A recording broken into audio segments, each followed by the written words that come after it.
Welcome, everybody, to Week 4's Arms Trade and Practice lecture.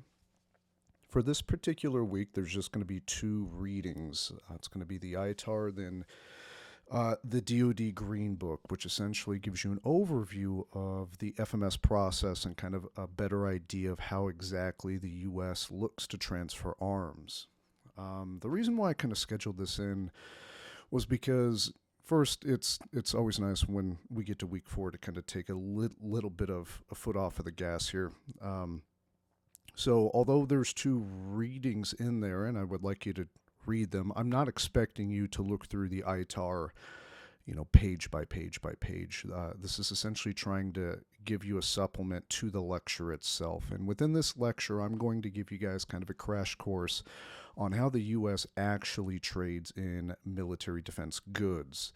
And it's going to take a look at both the FMS and the DCS side, primarily on the DCS side because it's a little bit more complex, but we are going to go over the FMS side as well, and that's also why I assigned the Green Book to kind of give you a better idea of the FMS process. And without further ado, let's go ahead and get started. Modern U.S. arms export practice really began in 1976 with the Arms Export Control Act. The Arms Export Control Act essentially was put in place because if we look at the context of the times, we're on the heels of the Lockheed bribery scandal.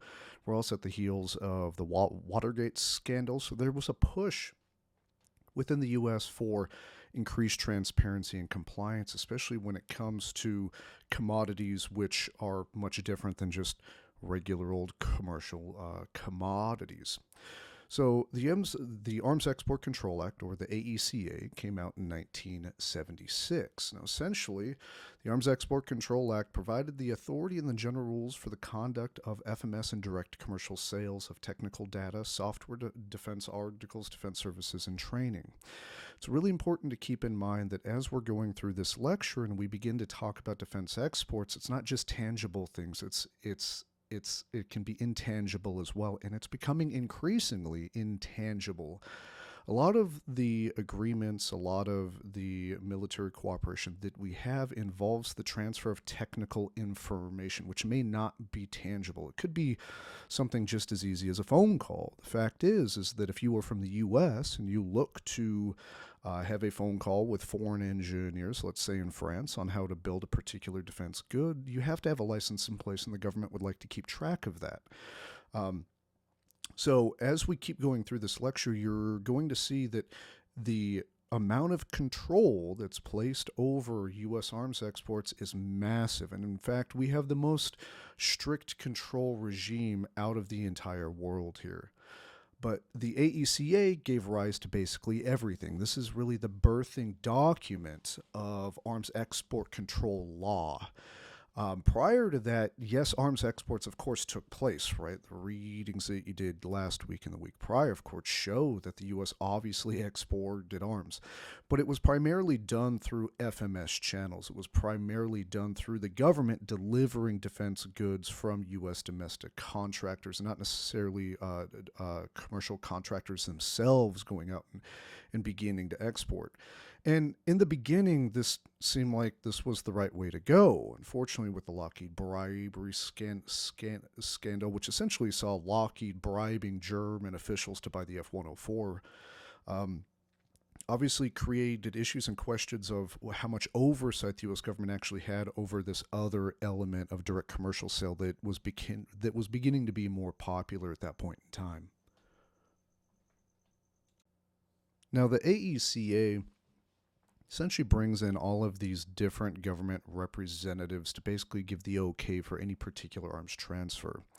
As you can see on your screen now, this looks incredibly complicated, but it's showing just how much intergovernmental work actually goes into any one decision to ship arms. So we do have our core AECA programs, and then we have our executive branch activities. But essentially, if you see, we see NASA here, we see DoD, we see the DOS here. Many different government branches take part in any one decision for the shipment of arms, especially when we're talking about the FMS cases. So whenever you do, if you are a company and you do want to export arms out from the U.S., when you file for an authorization or you get a contract for a FMS product or FMS shipment, you would have gone through the majority of these wickets. Essentially, they've all looked at what you want to export out or what is going to be exported out, and they gave the yes or no to it. Within the realm of defense exports, you really have two primary players. It's going to be the Department of State and the Department of Commerce. These two departments are going to control the vast majority of exports coming out from the U.S. The Department of State was given power or authority over defense exports by the AECA. The Department of State then, of course, developed the International Traffic in Arms regulations to enhance their ability to control any particular defense export that's coming out of the country. The Department of Commerce essentially controls everything else except for defense goods. Now, with arms export control reform, in probably about the early 2010s, late 2000s, there was a massive change in the type of goods that the EAR, or the Export Administration Regulations, which is essentially the Department of Commerce's version of the ITAR, there was an expansion of what that controlled. Some of your lesser defense goods, like shotguns, things like that, body armor too, dropped to being controlled by the Department of Commerce and not the Department of State. So when you're looking at the export of arms from the U.S., really in a nutshell, if you guys ever decide to go further into this, there are other departmental agencies that, of course, have control over defense exports.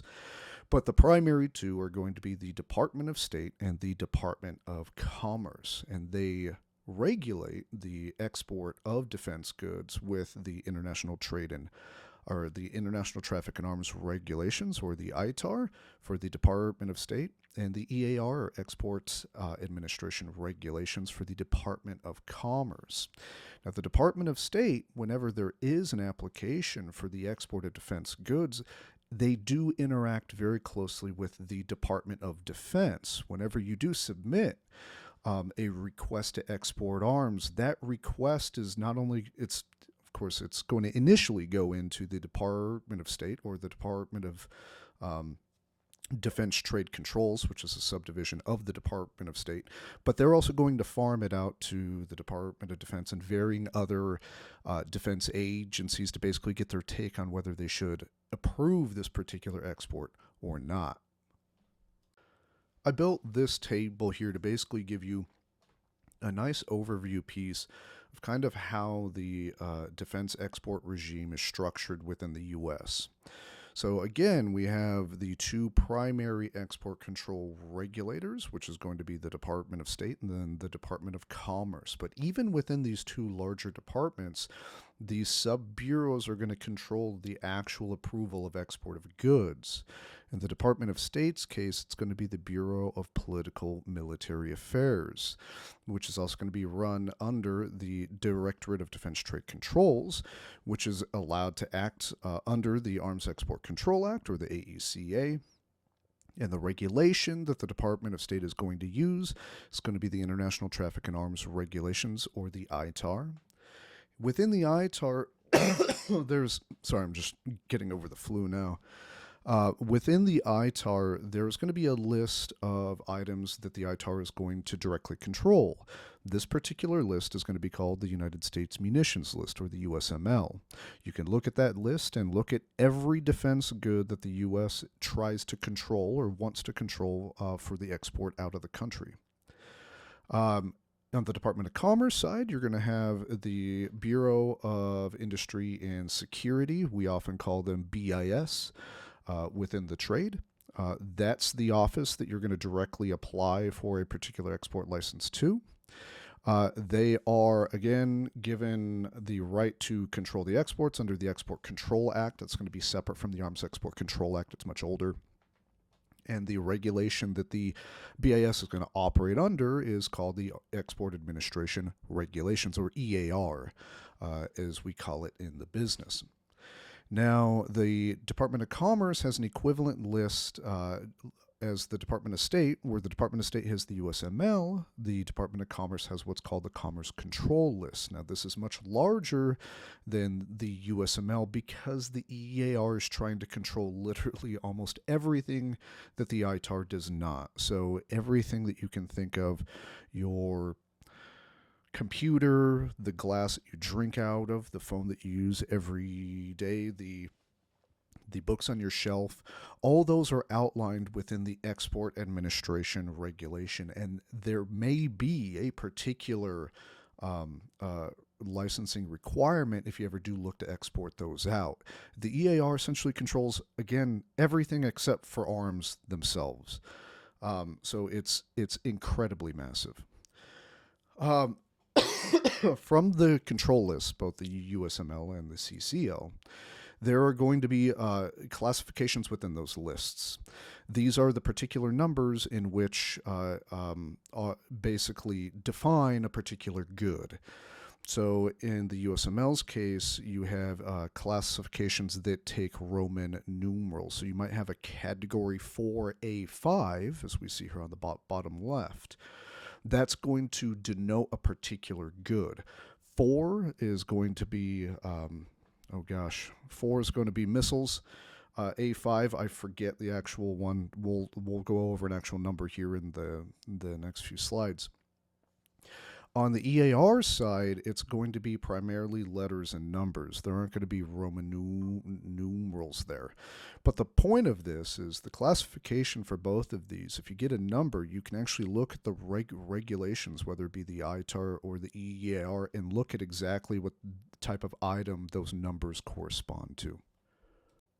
Because this class is primarily about arms transfers, and I assume that you took this class because you're primarily interested in arms transfers, we are going to stay within the ITAR. We really aren't going to go over much over, or we aren't really going to go much over the Export Administration regulations.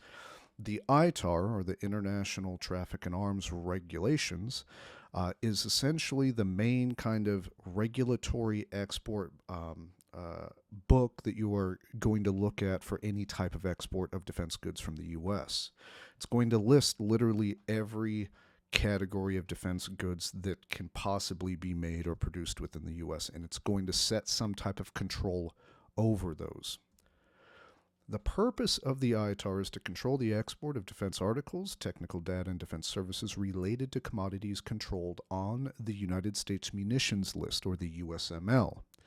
The USML is going to control everything from circuit card assemblies and specially designed FPAs to software and sensors to military ships, aircrafts, vehicles, and more. Missiles, bombs, artillery shells, recoilless rifles. All those are controlled by the ITAR. And if any company or the government wants to export these goods out, they have to basically follow the rules that the ITAR sets out of how you can export those out of the country and if you can. The ITAR essentially provides industry with a framework for exporting articles on the USML compliantly. So the U.S. government doesn't necessarily have to worry as much about the ITAR as the domestic contractors within the U.S. The domestic contractor, if you're looking at a direct commercial sale, which means that it's coming directly from the contractor to the foreign customer, they have to follow exactly the rules of the ITAR. The government at times can go ahead and ship whatever they want out without necessarily abiding by the ITAR. 99% of the time, they do abide by the ITAR, but there are situations in which the U.S. government may choose that it doesn't necessarily have to go through all the regulatory wickets to export out a defense good in cases of national security and things like that. Now, the history of the ITAR. Essentially, the ITAR was created because the U.S. government needed a way to control the exported technologies to safeguard U.S. national security.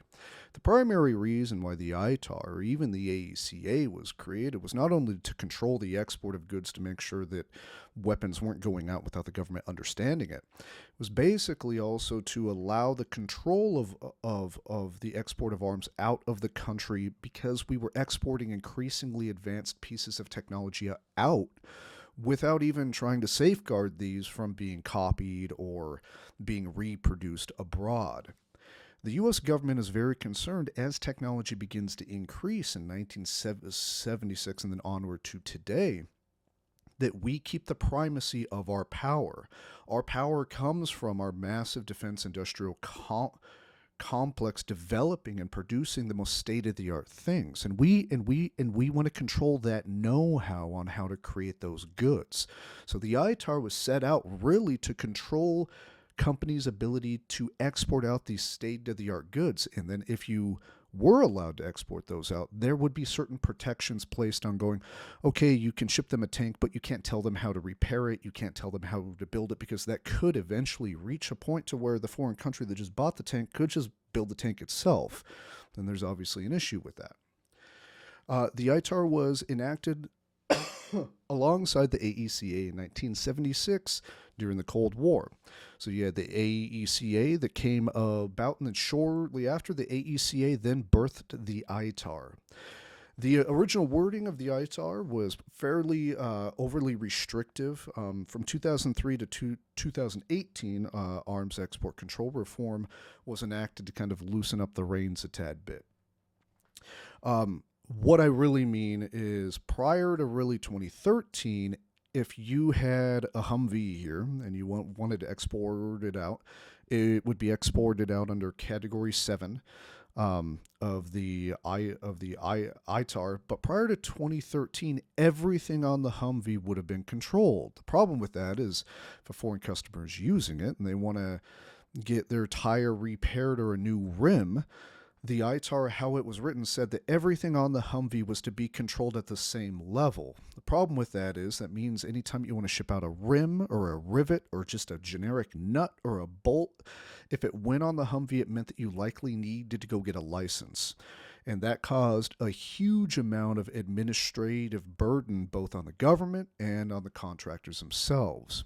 So post 2013, with export control reform, some of these more basic goods that may go on tanks, that may go on planes, that may go on Humvees as well, if it's just a nut, bolt, washer, that was no longer controlled by the ITAR itself. So it allowed kind of a streamlining in the export process. The whole Humvee itself, you would still need a license or authorization to export that out. But if you ever needed to export out rims or headlights, you didn't necessarily have to go through the entire licensing process to ship those out, because those were dropped to the EAR. Now, the export control reform essentially focused the USML down to the crown jewels, but also made navigating the ITAR significantly more nuanced. What this essentially means is that it dropped parts off of the ITAR, but the ITAR almost became more descriptive of any particular good. So especially for your contractors, I'm sure that most of you guys don't care about this, but for most of your defense contractors, being able to navigate and understand the ITAR and be in compliance with it became a lot tougher because of the increased verbiage and description on it. So if you were to ship out rims on the Humvee, you didn't necessarily have to have an ITAR license, but you had to make really, really sure that that particular rim wasn't going to give the foreign party any type of strategic advantage and things like that, because if it did, it was likely still controlled. So it kind of became an exercise for lawyers on how you interpret particular controls within the ITAR.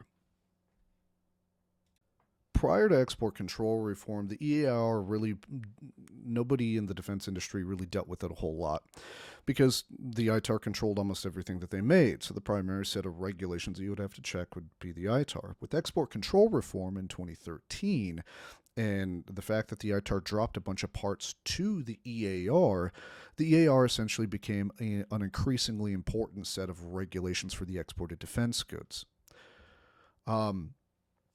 So the purpose of the EAR is similar to the ITAR in that it controls the export of articles, information, and services related to commodities essentially not caught on the USML.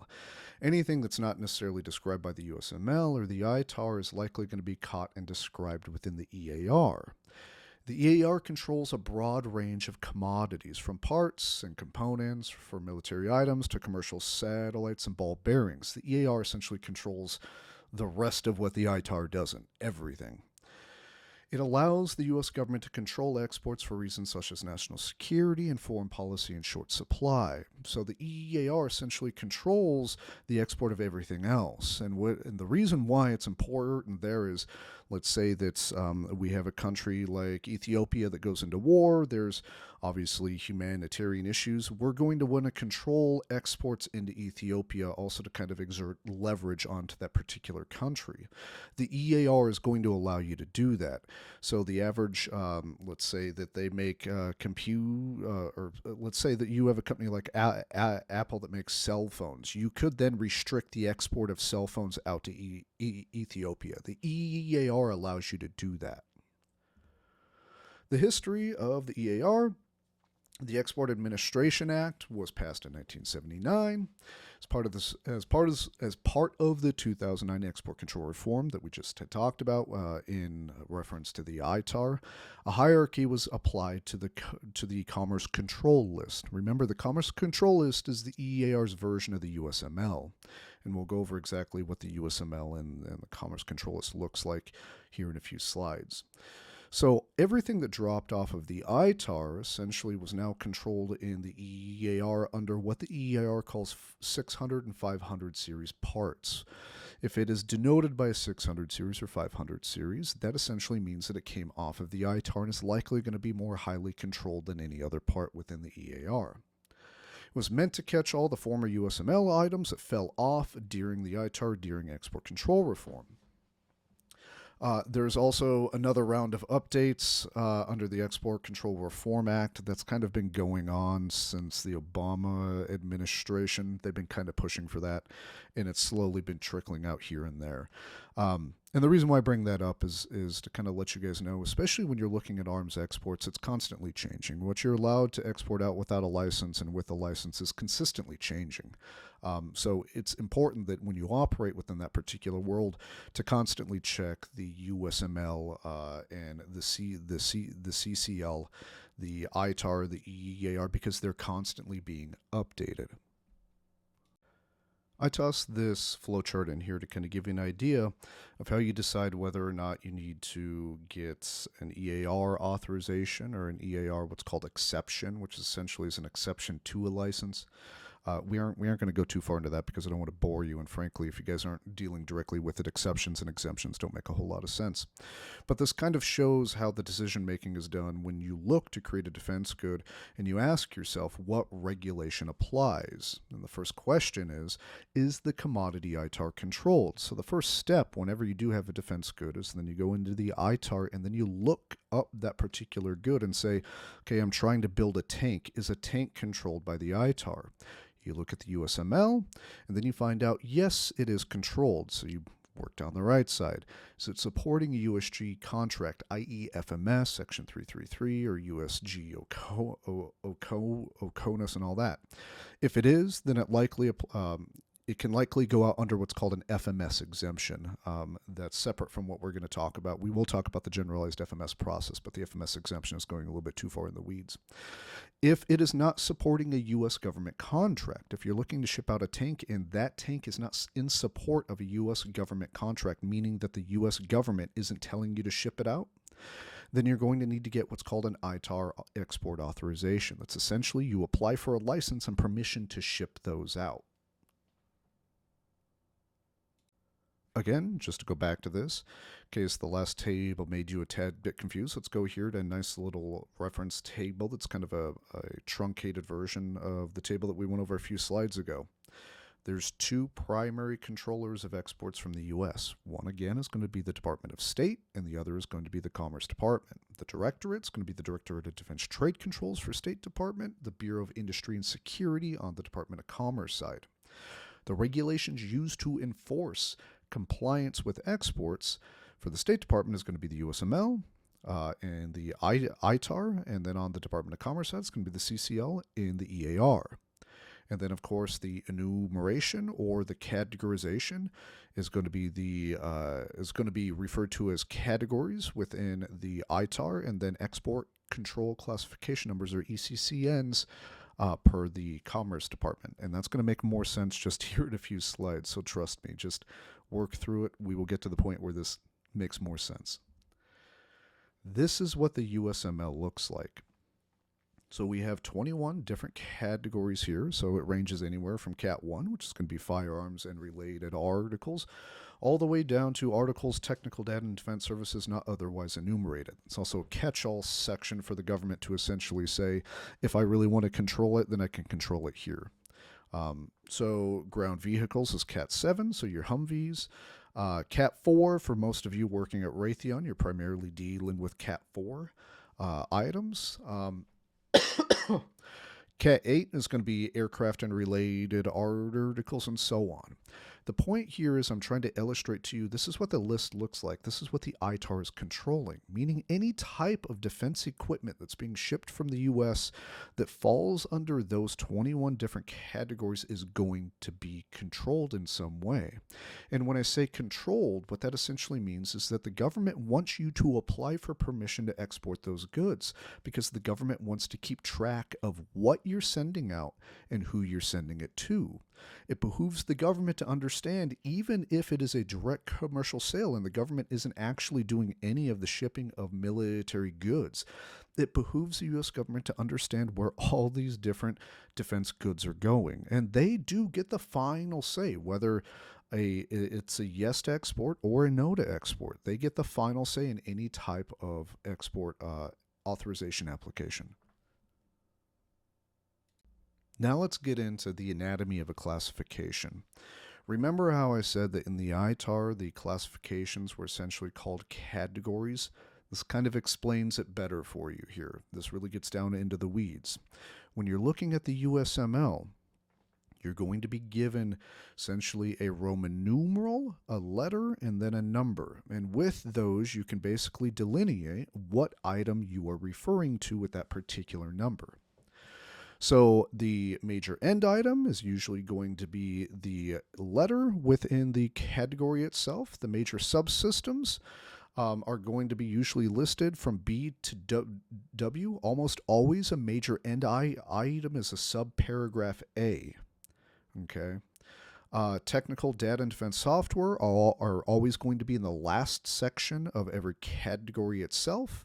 And then your paragraph X's within each category is going to refer to commodity software technical data subject to the EAR used in or with defense articles. What does that mean? Well, it means that if you're applying for a license, and let's say that you also want to ship out extra lug nuts with your Humvee is going to be controlled by the ITAR.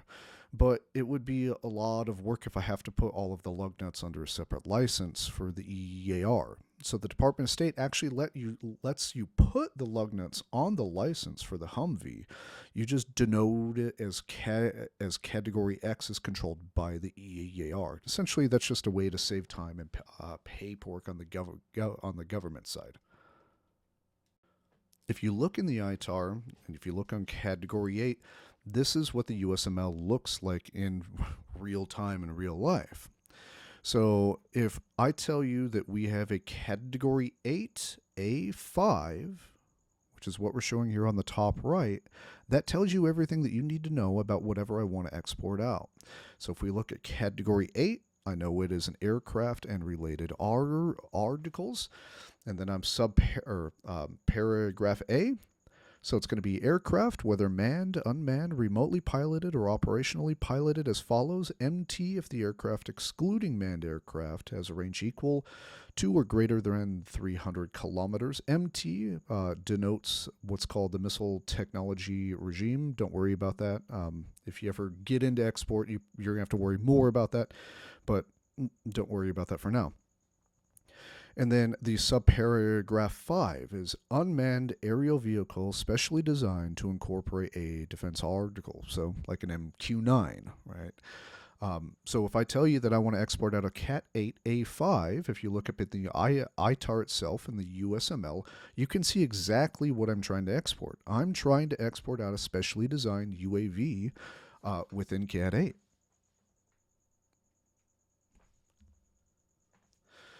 The Commerce Control List looks at first sight shorter. So the Commerce Control List goes from Category 0 to 9. But remember, the EAR controls everything else. So the actual length of the EAR is significantly longer than the length of the ITAR.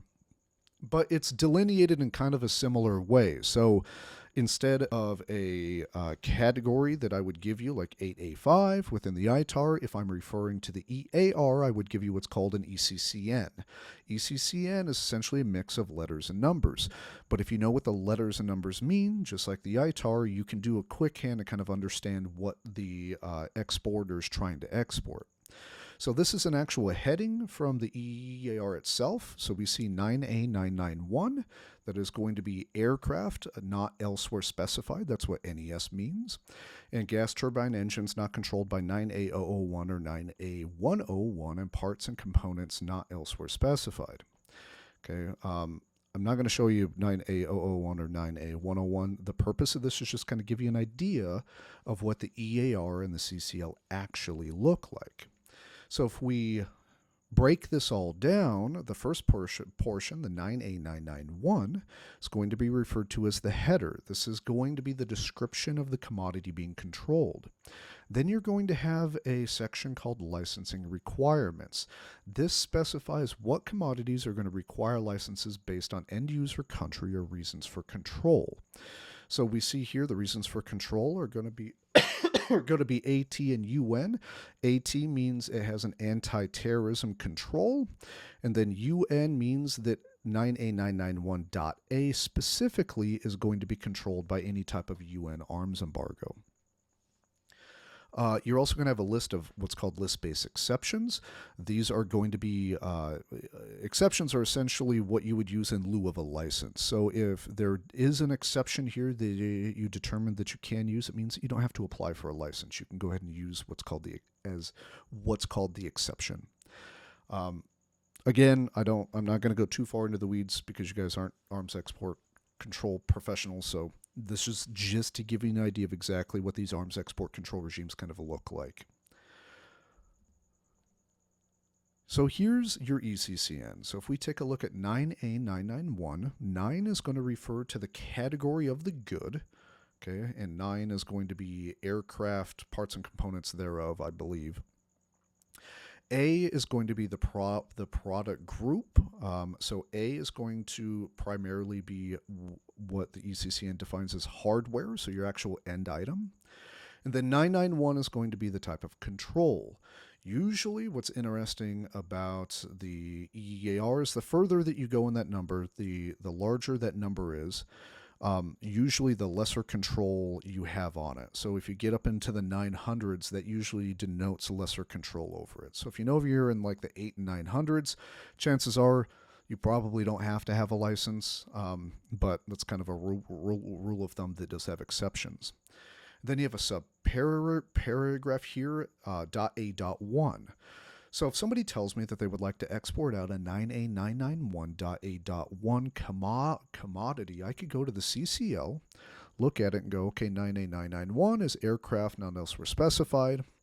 And then I go, okay, so A.1, I check out my subparagraph A, which is military aircraft demilitarized.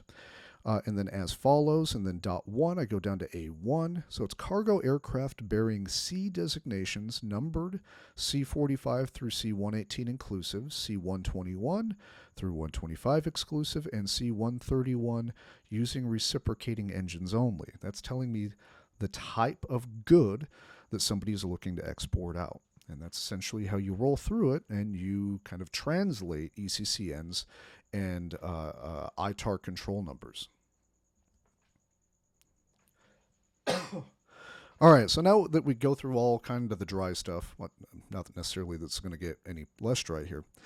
Now that we've gone through the basics of the ITAR, the USML, the CCL, and ECCNs and categories, now we get into how do you actually export things out? Well, before the U.S. or any of the U.S. government or any U.S. defense contractor wants to export out, we have to understand what an export is. And the ITAR defines what an export is.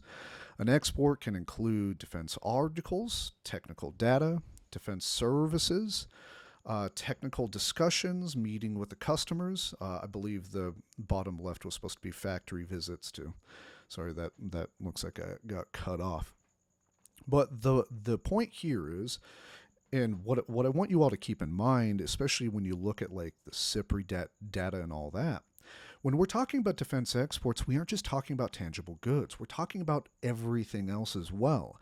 So if we do decide, if the U.S. government decides to export out an F-15, they could also decide to export out the maintenance with that, right? That's kind of the big pro of having an FMS contract, is usually FMS contracts include things like training, maintenance, and things like that. The problem that we then come up to is that oftentimes the majority of our data that has to do with arms exports usually only cares about the export of tangible hardware goods, and they value that. They say, okay, if you export out an F-15, that's going to be $10 million. But they usually don't include the extra, let's say, $50 million that comes with training for 10 years, right? The ITAR forces you to keep track of that, but how it's actually reported in places like SIPRI, they usually only care about the hardware. So that's why I'm trying to tell you that when we're talking about defense exports, open up your mind a tad bit. It just doesn't mean like the export of a plane. It may also mean the export out of software coding, of maintenance and logistics assistance and things like that. So exports aren't just tangible, they're intangible as well. When we're looking at the export licensing regime, the ITAR and the EAR differ. The ITAR, you have what's called licenses and agreements. Those are going to be the two primary vehicles for export under the ITAR. Under the EAR, you basically just have one license. It's going to be the BIS 748. Okay.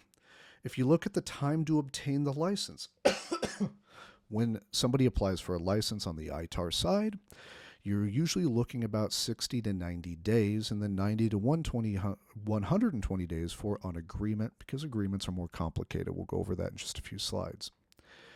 The time to obtain an EAR license is 30 to 60. I've seen them come back as quick as 2 weeks. The EAR is usually much easier to get export authorizations through and usually takes less time.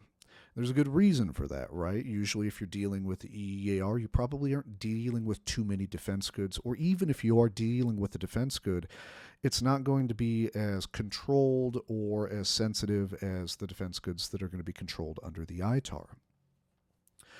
The efficiency mechanisms for the ITAR is going to be what's called an exemption. That's going to allow you to, just like an exception on the EAR side, there are exemptions and exceptions that allow you to export out without an actual license. Those are fairly rare, but they are out there. The FMS exemption is a really large one that's used by industry here that allows you to export out without a license, but usually if you're operating within the ITAR, you're going to have to get an authorization to export out. Record record keeping. Now, this is on the contractor side. The reason why I bring this up is because the government wants the contractors to keep record of everything that they're trying to export out. And the reason for that is the U.S. government, both on the Department of State side and the Department of Commerce side, will do random audits on companies that are actively exporting out defense goods just to make sure that they're doing everything correctly. So they are required, whenever they do export something out with a license, they're required to keep the license there 5 years after license expiration. 5 years after license expiration on the ITAR side, and 5-year just flat retention rate on the EAR side. The end user requirements, there are going to be end user requirements primarily with the ITAR, which so you have a DSP 83 for what's called significant military equipment or end user control. For the majority of the goods that are going to be on the ITAR. And the reason for that is that if the U.S. decides to export out a plane to, let's say, Saudi Arabia, and we decide to export out one F-15 to the Saudis essentially are told by the U.S. government that you can only use this particular plane for certain things at particular times, and you can't resell it out. So unlike in the civilian world where you can sell your goods once it's used, if you buy a car, you can sell a used car. If the Saudis ever decide to sell their F 15 that they bought from the US, that F 15 is still under the purview of the ITAR, and they need to come back and ask the US government for permission to export out that particular good or to sell it to somebody else. The U.S. government controls any defense good that's made in the U.S. itself for the entire lifespan of that particular good. Now, that's really good from the U.S. side in the way that it allows us to kind of leverage our arms exports to particular countries, but other countries tend to look at the ITAR as a huge hindrance. They understand this, that even if they buy a defense good from the U.S., that legally is controlled by the U.S. for its entire lifespan, and the buying country has to understand that. So it does curtail their actions with what they can and can't do with the good and whether they can sell it or not to any other country. You also have what's called congressional notification. There are various thresholds that are going to require the notification of Congress for a particular sale. Most of your large sales of your primary capital defense goods, like your aircraft, things like that, they cross the monetary threshold, which require the contractor to notify Congress when they apply for a license. These are goods that are over a particular monetary value, and then the Congress basically reviews the export and says yes or no to it. So there is kind of that congressional oversight aspect to usually very large sales. Now we're looking at the ITAR side. So we have agreements, licenses, and exemptions. The agreement duration, when a contractor applies for an agreement, the duration of an approved one is going to be 10 years. The timeline to obtain them is usually anywhere from 90 to 100 days because not only do you submit it to the Department of State, but then they farm that out to a lot of other agencies to get their take on whether or not they should allow this particular export. There's various types of agreements. You have manufacturing licensing agreements, or MLAs. You have TAs, which is going to be a technical assistance agreement, and then you have a WDA, which is going to be a warehouse distribution agreement. The benefit of agreements is once an agreement is in place, licenses are really quick to obtain. So if you have a TAA or an MLA in place, you still have to file a license to export out goods, but it's going to be in furtherance of a particular agreement. So it usually takes less time because if the agreement was approved, any subsequent license is going to take less time because the government has already approved the overarching agreement that allows the export of those goods. Agreements are primarily recommended for use in extensive foreign relationships where scope, quantities, parties are static. So if you have a contract, and it's a very large contract for a large period of time, you're probably going to want an agreement instead of a license. What an agreement also allows you to do is it allows you to have technical discussions with each other. So if you are a contractor and you're selling a bunch of planes to the Saudis, chances are the Saudis are going to want to call you in case they have any issues, things like that. Well, each one of those phone calls could be a technical discussion that you may need a license in place for. Okay, so the agreements allow for that without you having to get a separate license for particular technical data that's being transferred out or discussions that you may have. Licenses are more kind of like your one-off, quick-hitting type of authorizations that you are going to apply for. A license duration is just going to be 4 years, and the timeline to obtain them is anywhere from 60 to about 90 days, depending on if there's a government shutdown and things like that, so that also changes. There's also going to be various types of licenses. You could have a DSP 5, 61, 73, or 85. The benefits of licenses is that standalone licenses are easier to write, submit, and get approved. So from a contractor point of view, the licenses are kind of these quick hitters that if you really need the permission to export out a defense good, you can usually get a license in fairly quick order over an agreement, which is much more complex and takes time to kind of draft and develop. And then it takes time for the State Department to go through it in the first place. So licenses are quicker, but the problem is again, they're kind of one-off. So it's recommended that standalone licenses should be gotten when foreign relationships are dynamic, including scope, quantity, values, and parties. So if You, as the U.S. defense contractor, you're dealing with the Saudis. If the Saudis don't fully know what they want, but they do know that they want 5 planes at first, but they don't know the final number of planes, it's a lot easier just to go get a license for the 5 planes. And then whenever they decide later, you're just going for another license or agreement. So these are kind of these quick hitting things. Then exemptions, they're usually going to be limited in duration and usually export dependent. So if you are allowed to use an exemption, chances are it only has to do with one particular transaction. If you do have to apply for particular exemption, they're a little bit shorter to obtain, 15 to 30 days. The most popular exemption is going to be the FMS exemption. So if the U.S. government does have an FMS case in place and they ask you as the U.S. defense contractor to deliver for them, you can usually use an exemption to export out those goods. They're easy to obtain when they are appropriate. If they are not appropriate, the government will take forever to actually review them and then tell you no, which is probably going to make you really angry as a defense contractor within the U.S. But I digress. It's also, if an exemption does apply, you want to use them as much as you can and whenever possible, just because it saves you time and paperwork and things like that. But that's usually only going to apply for, again, FMS cases. Going into ITAR licensing types, we have permanent licenses and then we have temporary licenses.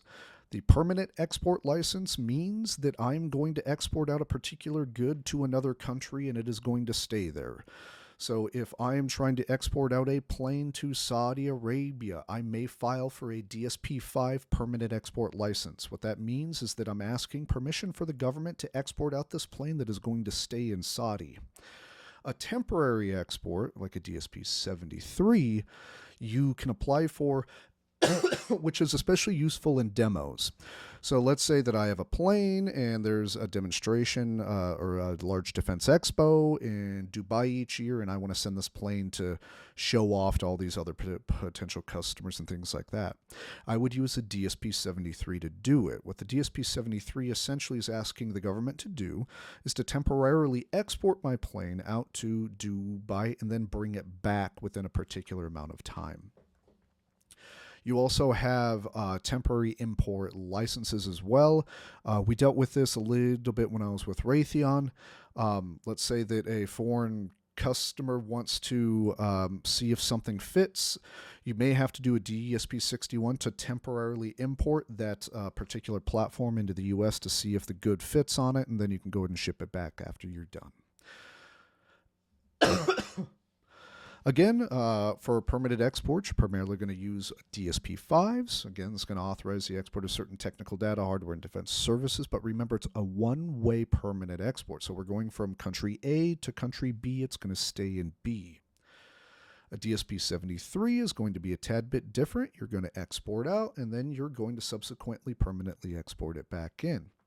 So again, this is really useful for companies around the world, or companies within the U.S. are trying to take part in demonstrations around the world. They're usually going to use what's called a DSP-73 to export out the good to wherever they're doing the demo at, and then they're going to bring it back into the U.S. Then a DSP-61, it's not as common as a DSP-5 or DSP-73, but a DSP-61 is going to be the temporary import of a particular good. So temporarily imported into country A and then a subsequent permanent export out to country B. Now getting into agreements. So if you remember, there's 3 different types of agreements here. There's going to be a TAA, there's going to be an MLA, there's going to be what's called a WDA. WDAs exist. They definitely aren't as numerous or as popular to use as they probably once were. I've never dealt with one directly, and I've been in the industry for almost 10 years now, so that kind of tells you how common they actually are. TAs and MLAs are really, really popular to use. A TAA, or Technical Assistance Agreement, essentially authorizes the performance of a defense service and or disclosure of technical data. So assembly of defense articles is included, provided production rights or manufacturing know-how are not conveyed. An MLA, on the other hand, is going to basically allow you to manufacture a particular good. A TAA is going to allow you to talk about it. An MLA is going to allow you to actually do it. Okay, it's going to authorize sending out the materials, sending out the services to a foreign country to actually manufacture a particular good. So it's going to authorize a foreign person to manufacture defense articles.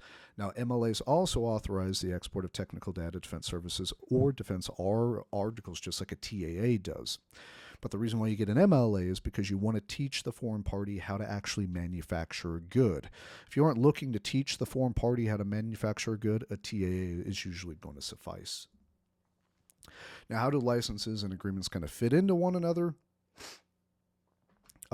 Essentially, you can use licenses in furtherance of agreement. So if you do have a TAA in place, it's going to authorize all those technical discussions, all those intangibles, and then it's also going to authorize you to, if you apply to ship out 5 planes on a TAA, it's going to say that that's fine. You just have to go in and get a DSP-5 whenever you do decide to ship those planes. So you have agreements, and licenses can either be standalone or in furtherance of an agreement itself. A license is going to authorize technical data, hardware, and limited defense service exports between the applicant and licensed parties.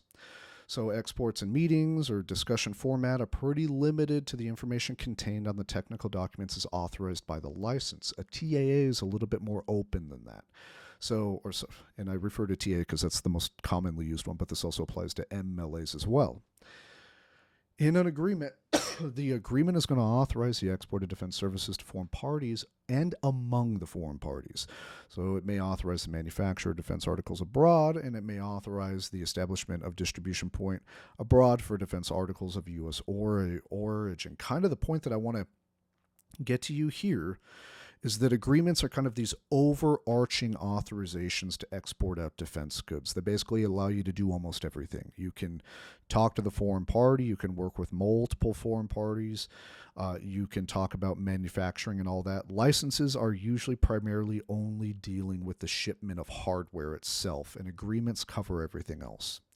Okay, that's kind of in a nutshell. Now FMS versus DCS. Now I imagine that there's probably a lot of you that have stuck around on this lecture for almost 50 minutes now, and you're going like, this is just a lot to take. I don't exactly know from an overarching perspective where all this stuff fits in and why it and how it actually makes sense. It's going to make a little bit more sense when we go into FMS and DCS. So if ultimately, when you're looking to export out a defense good from the U.S., you can either do it in a nutshell. You can either do it through FMS pathways, which is foreign military sales pathways, or DCS pathways, or direct commercial sales pathways. What's the difference between the two? In an FMS case, the government is going to be dealing with the foreign buyer. So Saudi Arabia may go to the U.S. government and ask them, can I buy 10 F-15s? The Department of Defense then takes a look at it and basically sees what's called the letter of request from the foreign party, either says yes or no to it. If the Department of Defense says yes, then it tells the Saudis, okay, yes, I will allow you to buy these. The Saudis then pay the U.S. government directly. The U.S. government takes the money, goes to Boeing, buys the F-15s, takes those planes and ships them directly to Saudi. The point here is in an FMS sale, your main seller and point of contact for a particular arms export is only going to be through the U.S. government. The U.S. government is the only party that deals with the foreign party. The United States contractor, like Boeing, even though they're supplying the F-15s, in an FMS, they shouldn't deal directly. They should never deal directly with the foreign buyer. The U.S. government is the one that handles all of that. So the U.S. government is the seller, they are the shipper, they are the ultimate point of contact for the foreign country. The benefits of FMS is the fact that usually with an FMS contract, you get what's called full spectrum capability. In an FMS contract, it usually isn't just about the hardware itself. It's about the training, it's about the warranty, it's about the maintenance. Uh, if you buy FMS, chances are you aren't just buying hardware itself. You're buying the training that comes along with it. And the US government is going to be doing that training. So if I sell you, if Saudi wants to buy 10 F 15s, if they're doing it through an FMS transaction, chances are what's also going to be included within that is the US government is going to allow the Saudi pilots to come to the US and learn how to fly it and actually train with the US Air Force itself. Contractors can't offer that, right? Like Boeing can't say I'll buy or I'll sell you 10 planes and then I'll train you on them as well. Boeing doesn't have the capacity to train. The US government does. That's why you see in these very large capital items, the planes, the ships, the subs, things like that. Those things are almost always going to go under FMS or foreign military sales. It's the government who's doing the direct shipping, the training, and all of that for the foreign party. Your smaller one-offs are traditionally going to be DCS, and we'll get into that in just a second here. This is an FMS process map. So if a country wants to buy through the foreign military sales process, and something like this is in the Green Book as well, there is going to be a pre-LOR phase, an LOR, an LOA, and then you have an active case. What that essentially means is that you have in the pre-LOR phase, you have the country, the foreign country, which may say, hey, I would like to buy these planes. What do I have to do? The U.S. government is going to say, well, you need to fill out what's called a letter of request, which essentially is what it exactly sounds like. It's a foreign country that basically types up a Word doc and says that I'm requesting to buy such and such defense good. That LOR then gets sent to the government, which then approves it or disapproves it. If they approve it, they send back to the foreign government what's called an LOA, which is a letter of acceptance. And then the contract is going to be awarded at that point in time, and then you have an active case. So remember through here, the foreign country is only dealing directly with the U.S. government itself. They aren't dealing with the private contractor within the U.S. That's the point of an FMS. An FMS, the foreign country should never deal directly with the domestic contractor. They only deal with the U.S. government itself. Then you have direct commercial sales. Direct commercial sales is a modality of sale where industry sells directly to the foreign end user with heavy oversight by various agencies within the USG. Unlike FMS, DCS transactions are not administered by the DoD and therefore do not normally include government-to-government agreements. There's also an option for end users for an end user to submit a letter of interest to industry to include with export license applications to show foreign demand if there's USG resistance. Same holds true for the country team assessment and the COCOM endorsement. That doesn't make a whole lot of sense to you guys, maybe some of you that are in the practice, but the point of this lecture, you don't even have to know what those are.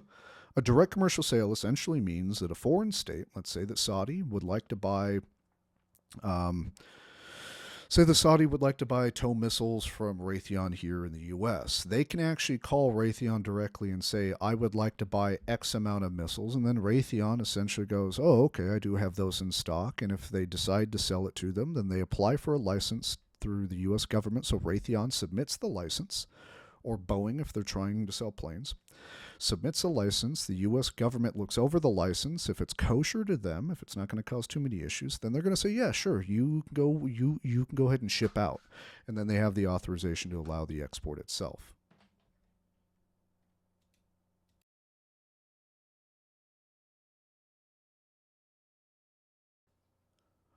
So hopefully you're thinking to yourself now, okay, I realize that there's two modalities of sale whenever the U.S. ships arms. Either it's going to be through an FMS case or DCS case. Now what's kind of the pros and cons? How do countries decide to choose in between them?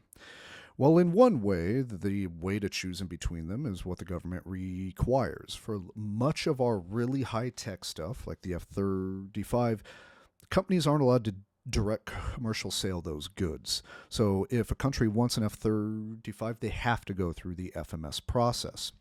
The pro to the FMS process, again, is you usually get access to some of the most highly technologically advanced goods. The downside is it's usually more expensive because you're also going to be paying for training, for logistics and things like that. And the FMS process is also incredibly long. It takes a long, long time to get through the FMS process from actual contract out to delivery. It takes a long time, and countries actually have tried to avoid it at times. Um, but the upside is you have U.S. government advocacy throughout the process, which means that like the U.S. contractor doesn't have to deal with trying to find out who to call to get this thing pushed through. Export authorizations are usually easier on an FMS side. You have FMS exemptions, which are really nice to use. More of a total package approach. So if you're trying to buy planes, but you just don't want the plane, you want training and all that, chances are FMS is going to be the best deal for you because Boeing isn't going to be able to offer the training of how to fly a plane, or rather, they probably won't be able to offer the training on how to fly an F-15. Um, but it's going to be much nicer from that kind of like overarching holistic type of buy. The upside to a DCS is the cost margins are usually better. What does that mean? It usually means that the prices are a tad bit lower.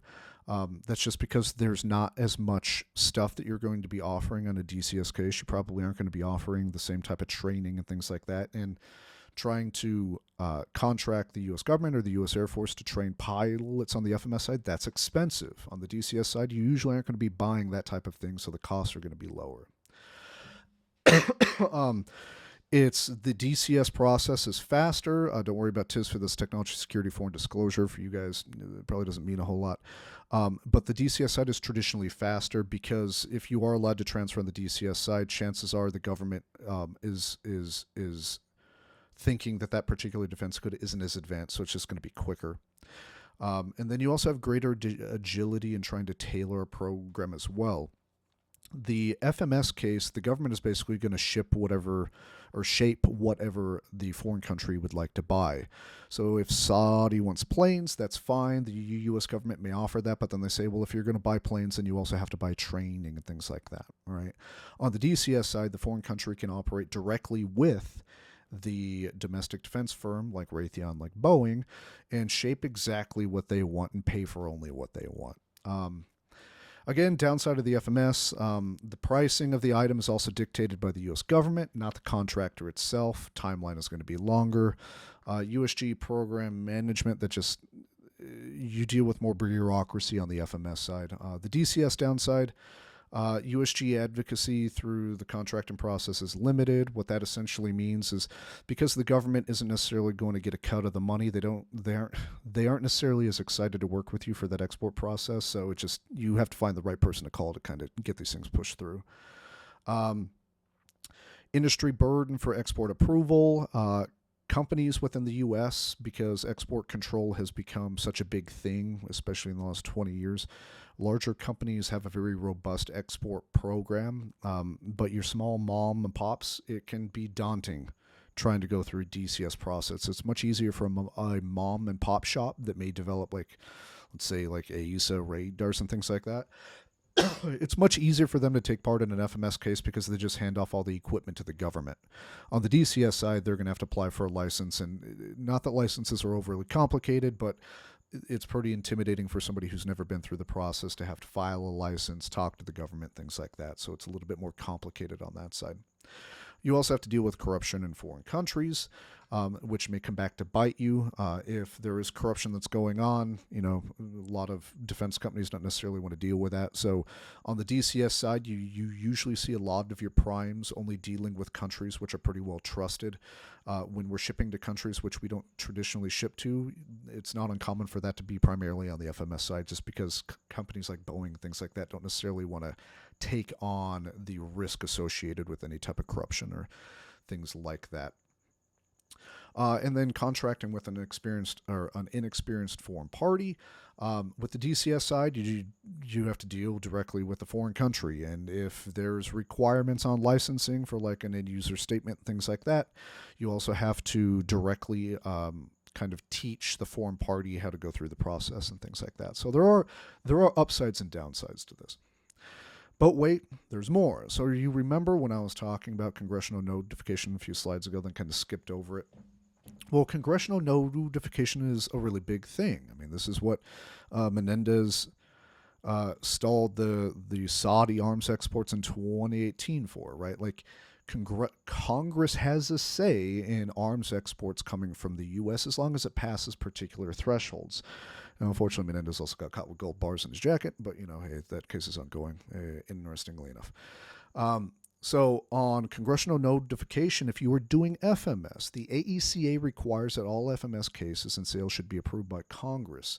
The USG traditionally completes this task during the FMS case process. So this is also why if a country does decide to buy arms from the U.S. on an FMS case, the process is longer because you have to notify Congress of that particular sale, and Congress isn't always in office, and they may not have time, and things move a tad bit slower. It's just like this bureaucratic sludge that you do tend to have to deal with. On the DCS side, you only have to notify to Congress based on particular triggers, which is going to be primarily based financially, okay? But it changes based on who you're trying to ship to. So for non-NATO plus 5, for what's called major defense equipment, it's going to be whenever the major defense equipment valued at $14 million or more, or defense articles or services valued at $50 million or more. Okay, NATO plus 5, notice the thresholds jump when it is NATO plus 5 versus not. Okay, so MDE valued at $25 million or more, or defense articles or services valued at $100 million or more. If you are under those thresholds, what that means is you don't have to notify Congress, and your license is probably going to go through a lot more quickly.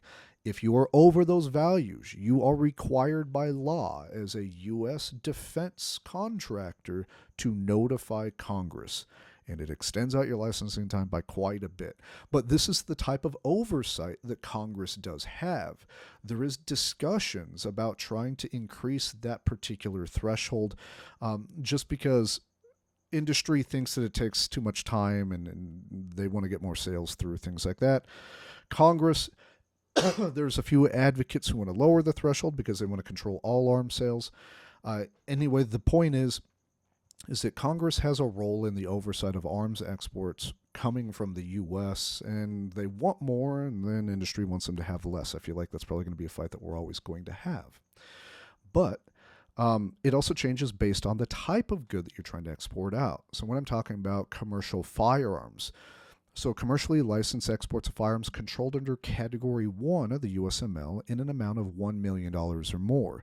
We really care about keeping track of the guns that are being shipped out of this country. And the reason for that is when you're talking about guns valued at $1 million or more, that's probably quantity-wise a lot of guns. On the MDE and the at 14 million and 25 million or more, if you're wondering to yourself why that's so much more than $1 million, well, it's because usually for larger defense goods, for MDE, which is defined in the ITAR itself in the USML, these goods are usually worth a hell of a lot more than just a gun, right? So quantity-wise, if you're trying to ship out a plane, you're probably only going to get a couple planes out before you reach the threshold. Okay, so that's kind of the reason why firearms are controlled at a much lesser threshold. Any type of manufacturing abroad, if any type of significant military equipment, which is defined within the USML, if you are looking to manufacture abroad, you are going to have to notify Congress regardless of value. So any technical assistance agreement or manufacturing license agreement that involves the manufacture abroad of SME shall be notified regardless of value. The whole point of this last slide is also to show you that the United States exports the most, both in quantity and value, in arms each year than any other country in the world. But almost all of those exports are incredibly closely tracked. The U.S. government has the ultimate say on any arms export that comes out of the U.S. They could say yes or no to it. Okay, so they keep track of everything. We have the most robust compliance and export regime in the world. So, whenever you see in the news that a particular country just received their brand new M1A2 SEP V3 tanks, right? Just know that by the time the product is delivered, the amount of work and the amount of oversight and the amount of investigation that the government has done to approve that sale, taking into account regional stability, threats within the area, all of that is taken into account in every licensing transaction and every export of defense goods out from the U.S. All of that's controlled. So that's the really interesting part about it is we always see kind of the the end of the entire process, the delivery of the plane, the delivery of the tanks. But the US government, because arms are seen as such a pivotal tool of foreign policy, they want to know what we're shipping out and they want to know who we're shipping to and how much we are shipping out. Because they care about all of that because arms transfers just aren't transfers in regular economic commodities. They're transfers of tools of war, and the government wants to keep track.